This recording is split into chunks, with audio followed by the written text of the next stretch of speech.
Kung ikaw ay gumagamit nito ng hindi tama kapag ka naliligo ka, ngayon pa lang sinasabi ko na sa iyo, ingat ka. Halika kayo, pag-usapan natin yan.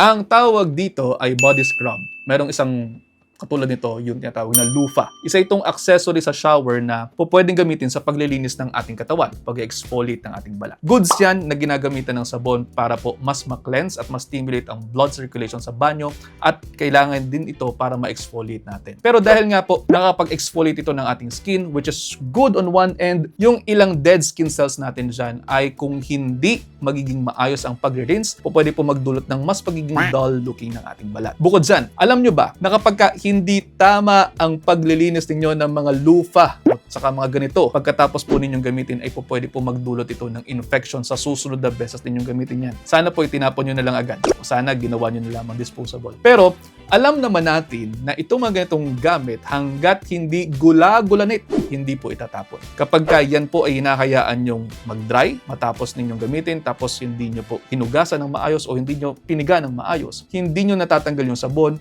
yung moisture residue na doon mula sa huling oras na ginamit niyo yan, tapos yung dead skin cells na nakuha niyan mula sa inyong mga balat ay po pwedeng maging perfect recipe na po pwedeng magdulot ng pag-iipon-ipon ng mga bakterya. Pero hindi ko naman po sinasabing kapag gumamit ka nito, automatic nang magkakaroon ka ng infection sa balat. Hindi yun ganun. Mangyayari lamang yan kung mali ang ginagawa mo at nagkataon na naging marumi nga talaga ang gamit mo, tapos meron ka mga active infections din sa balat o merong breakage sa inyong skin barrier. Ibig sabihin, kung bago kang shave, medyo wag mo nang gamitin yan kung hindi ka sure sa paglilinis mo ng ganito. O kaya, kumuha ka ng bago. Meron din naman iba pang pamamaraan para malinis natin ang ating katawan. Pwede po tayong gumamit ng mga body wash.